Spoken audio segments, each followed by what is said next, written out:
Okay, nkwaniriza ko mulabe wa Next Edition TV. Nenkwebaza jonna jogeze maso nokubanga otusaka engala kaongeza ko nako lwalero extra the undercover ebegenda maso nokubanga ekugukako. Jukira tukweza sinzira mu kibuga Kampala ekikulembera omulodi Salongeri Yasirukwago mu gwanga Uganda eri kulembera President Yoweri Kaguta Museveni. Kinana mukagali yakwata entebe y'obukulembeze nga netukidde nako lwalero yakyagenda maso nokubanga akulembera ensi eno. Omwanjiza atom test simulala yenze muzukuru wa Chaddondo Frank Asirie aka MC Meya ndine mukwano gwange Marvin Poko kamera yageze maso nokubanga abikwasaganya nkujjukiza okusubscribinga okusharinga okukomentinga nokubanga atobunyisa enjiri nti guno gwe mukutu gokka kotekedde okubanga ofunira amawulire buterevu angenda kutukwolekeza olutalo oluliwo wakati ku social media wakati w'aba tiimu Kibenke ne principal w'ekibiina kya National Unity Platform naddala ba foot soldiers betwogera kwa foot soldiers twogera ku abo abaana betuyita ba diehards aba abantu ababiri bano nti Kibenke oba Alien Skin omwana n'enzalwa y'ekibuga y'omu ku bavubuka abavudde mu ghetto abazebeerandiza n'okutuuka olunaku olwaleero nga sofa kati bwe tubala emyaka egiri fulu giri ebiri ng'akyagenda mu maaso n'okubanga asakata endongo ekireetedde abantu bangi nnyo okutandika okumuprayizinga n'okumusinza olw'ebyo byagenda mu maaso n'okubanga akola bo bye bayita ebyewuunyo. Jjukira nti Alien Skin agenda okujja gwe Munnayuganda angoberera ng'abantu abasinga bamulabira mu kifaananyi ky'okuba nti Bobi Wine mu kaseera nga takyakkirizibwa kuyimba wano munda mu ggwanga erya Uganda babadde balina ennyonta ey'omuntu ddala aviira ddala mu ghetto ayinza okuvayo ko na representing oba naleeta ekifaananyi ddala ekirokera ddala nti ddala mwana true definition of a ghetto oba ayinza okurepresentinga Bobi Wine kubanga Bobi Wine enfunda zonna ziwera okubeera mu 1998 ng'atandika mpaka mu 2020 bwe yakubira oluyimba lwa Kagoma nga yebrandinga era nga bamanyi nti ye president w'aba ghetto era nga yemu ku figure representing ghetto youths n'abantu abayita mu mbeera enyigirizibwa oba abantu abayita mu mbeera eya wansi. Akagwe Munnayuganda agenda n'ongoberera oba agenda mu maaso n'okubanga ongoberera waliwo ko ebiza ebigenda mu maaso n'okubanga bibalukawoko byesaagala kubanga ate nziramu wabula nga ekyasookera ddala kyekivulo ekyaliwo wakati wa Palaso ne Alien Skin abantu baali balindidde Bobi Wine nga principal era yaliko nga yavuganyako mu kalulu k'obwa president mukalula akagwa kabantu bebuuza ddala ki ekituufu agenda kuwagirani because for abantu tutuuse mu kaseera nga Bobi Wine bingo kubanga atakyayimba mu ggwanga wabula alina eddoboozi ne following ey'abantu abamukkiririzaamu ng'oggyeko kuba nti tuwangalira mu nsi erimu abantu abali oppressed abantu abaweddemu essuubi abantu abawangalira mu mbeera embi n'ebivulu oba ne music agenza ayingiriramu ddala embeera eno ey'ebivulu ey'abantu okubanga bakaaba buli kadde nga bagamba kakati omuntu atayimirire wakati naffe mu buzibu tetugenda kuyimirira naye. Palaso yagenda n'akuba Alien Skin nga bwe mwabira babumuze mu bigoberera ekyavaamu ko nga omutegesi w'ebivulu Abitex ng'ategeka ekivulu ekya Alien Skin ku Freedom City ng'ate Balamu alina Palaso erugugu omuyaga gwali mungi nnyo nga buli muntu anoonyaani ddala Bobi Wine gwagenda okubanga arecommendinga twagenda okulaba ng'ekivulu ndooza kyali kyanca nga Bobi Wine agenda ku Facebook account ye ng'ateekako obubaka obwali bulaga nti bano bombiriri tabayinaako buzibu era ng'asaba Bannayuganda mu mbeera yonna gye musobola buli muntu yandiiseeko n'agenda n'abaako baawagira. Kakati ekyazzeemu kyabadde kya return of champion Gudo ekyabadde mu KCCA Lugogo ground awo wekyabadde ekivulu kino to be frank with you tekyatambudde bulungi nga expectation y'abantu naddala abava ku ludda lwa Fangon Forest oba abava ku ludda lwa Alien Skin nga bwe babadde bakisuubira.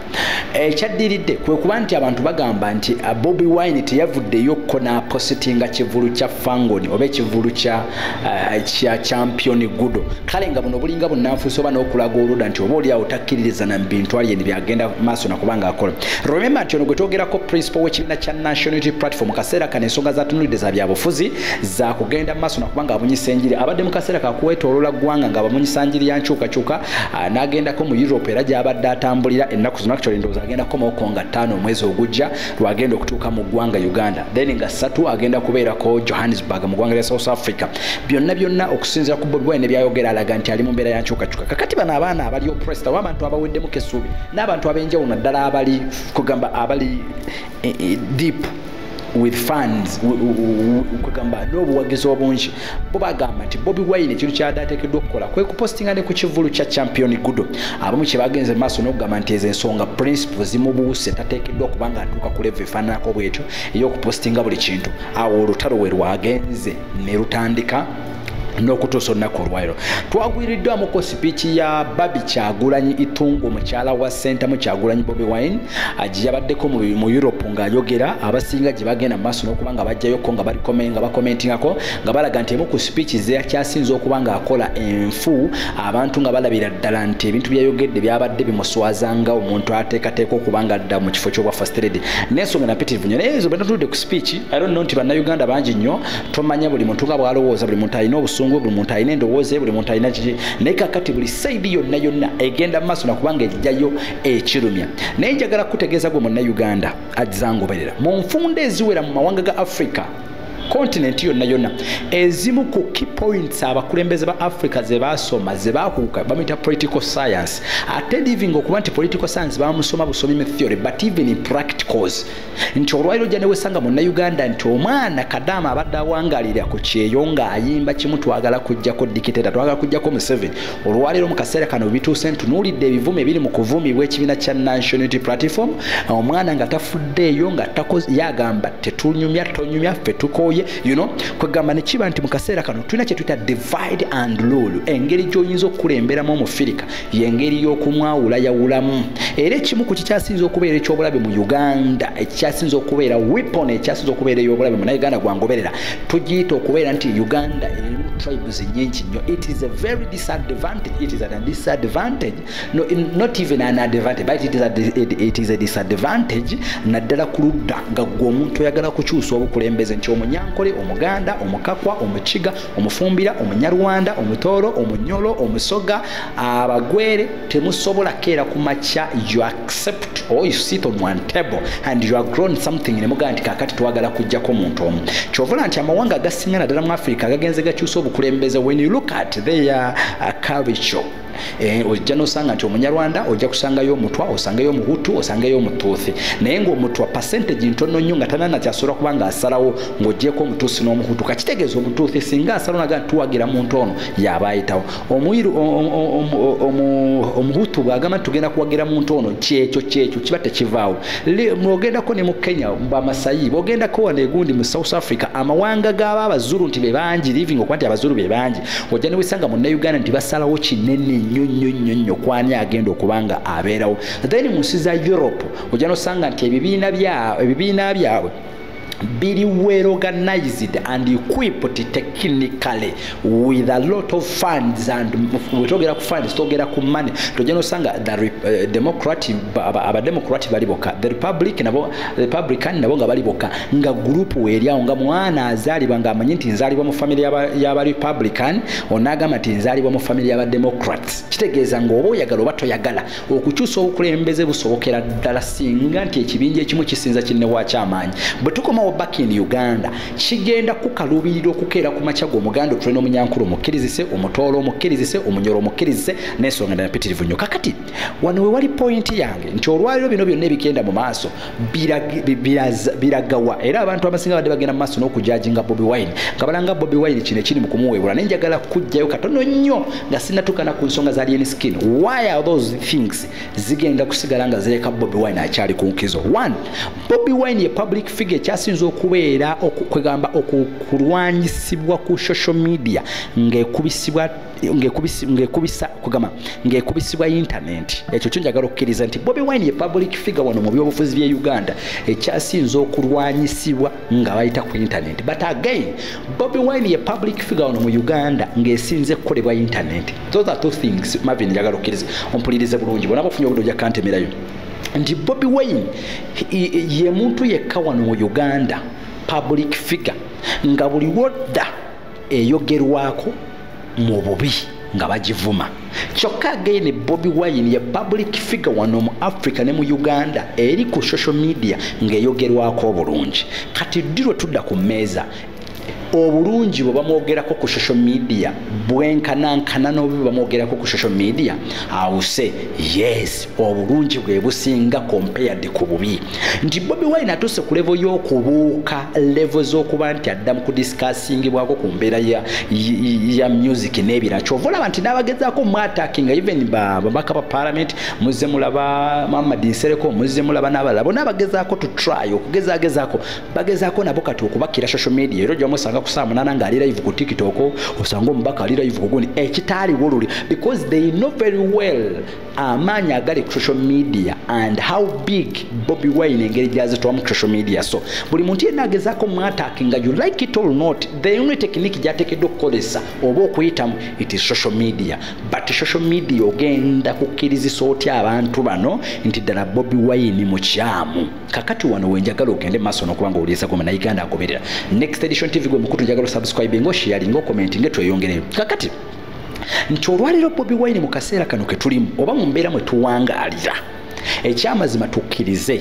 nti abantu abasinga okubeera ku social media they are the Ugandans abasinga okubeera nga bawangaalira mu bulamu bubi oba bali oppressed abeetaaga enkyukakyuka oba beetaaga okukyusaamu mu bukulembeze. Jjukira nti mu bintu bino biri bina waliwo kye tuwandiisa okuba nti omuntu asobola okuba nga awangaalira mu mbeera mbi naye nga teyeetaaga kukyusa gavumenti. Yes, waliwo omuntu awangalira mu mbeera embi nga yeetaaga okukyusa gavumenti. Waliwo omuntu awangalira mu mbeera embi nga yeetaaga kukyusa president, si gavumenti yonna, yeetaaga just kukyusa president. Nja kikunyonyola. Waliwo n'omuntu awangalira mu mbeera embi nga ye talina ludda nga bamuyita nampawengwa. Kati wano ku social media tulivinga obulamu bw'abantu abo bonna nga kwebali, but nga percentage esingako obungi like 65% they are the Ugandans abagamba ekijja kijje bakadaama baani bonna for last we need change oba tutya yensonga lwaki nti amawulire g'opposition omanyi bino tubabyogeramu muyinza okulowooza nti kulimba na kujulisa no nkuwa with facts ensonga lwaki nti amawulire g'opposition gapiikinga nnyo ku social media than ekibiina ekiri mu buyinza. Ekimu ku kiraga nti opposition y'amaanyi ne kano Marvin njagala okatemeyo bulungi. Ekimu ku kiraga nti opposition y'amaanyi mu Uganda it is social media okubanga buli gulire lyonna eriyita ku social media lisaturatinga nnyo than amawulire g'ekibiina ekiri mu buyinza. Eyo percentage mbadde nkugambako nti social media kumpi ebitundu 65 not only 65 but even 75% abasinga bali ready okubanga balwana okukyusa obukulembeze. Kati kitegeeza ki nti omuntu yenna political leader asituka ng'ebigambo byayogera bikoona ku nsonga y'okukyusa obukulembeze social media emuwa attention. Kati gw'okujja obujja kuva gy'ovudde oleeta ensonga ng'ewakanya omuntu bo gwe balabamuko essuubi you like it or not oyinza obutafuna attention era oyinza okunzika nga social media ekulemye ne bakwabusinga n'ogenda. Ekyo kifuula Bobi Wine currently okubeera omu ku basajja abamaintainize social media mu mbeera yonna ne bamuteekako bino ne boogera bino n'asigala ng'akyali strong. Ekimu ku kirala Bobi Wine kyabedde ow'enkizo oba kyakyasinza okubeera strong compared to other political leaders n'abamu ku bantu abawangalira ku social media kwe kuba nti olwaleero Bobi Wine abamulwanirira bisiikirize ebitalabwa. Ebisiikirize ebitalabwa njogera ku ba foot soldiers abavaayo ko ne balwana olutalo mpaka lwe luggwa nga Bobi Wine talina comment n'emu gy'akoze. The people the wait Bobi Wine agenda ku reply nga Bobi Wine agenda ku reply nga n'akulaga nti olutalo lutuuka ne luggwa ku social media ne bikomaawo ne mwogera ne mwewalabula ne mwekola bikimu naye nga Bobi Wine ali very quiet and okay ng'atambula yeyongerayo na kukola mirimu mirala oba oliawo egyayita egy'enkyukakyuka n'abalala bamubiriivingiramu gye bayita enkyukakyuka. Kitegeeza ki nti ekyo kyekimu ku kyokulwanyisa ekimu ku ate ku banne kye batayina nti buli asituka okugezaako okuwaŋŋanga Bobi Wine amwataakingira ku social media kati n'ayambalagana n'abantu abali invisible nga tebalabika tebasiba nabyabufuzi si omwe abo tetumanyi oba balamu bannayuganda oba wange mu Uganda n'oyambalagana n'abantu nga be bakuvuma be bakulaze obwereere bwo naye ng'omuntu gwe wabadde odirectingako yetalina na kyakureplyinzeemu wadde nakubaako kyakunyega. Kino nno kireetawo okukunkuna ne weebuuza oba ne kireetawo ebibuuzo bingi nti Bobi Wine obubaka bwe nayogedde bwamutuuse oba tebwamutuuse. Ekyo nakyo kyamaanyi. Ekyokubiri nti Bobi Wine ayina kye tuyita foundation y'omusingi gw'atazimbidde in 2 years 3 years but gwazimbidde for almost 20 years 22 years 23 years 25 years ng'omusingi ogwaguzimbidde from from down and omusingi ogwo gwe gumu kogwo gwazimbide mu myaka 2 gwe gumu kugusingira ku social media nti olwaleero naffe abagenzi bakula tuzze tulabira ku bannyinaffe ne baganda baffe abakuze mpolampola Bobi Wine bw'atandika okuyimba are the same people Bobi Wine bazza abagambe ebbanga lyonna nti bannange nze president wammwe nze mbakiikirira geto president bikoto president kati kitegeeza nti akabinja kakyali kanene nnyo okuvaayo gomale gakaabya okayuzeemu nti osobola okumuwangula ekyo kiyinza okubeera kugamba biyinza okubeera ebirooto nti tukkirize tugaane currently n'abakola content n'abakola videos if you want to be attacked if you want to get following if you want to be talked about the only way to grow your following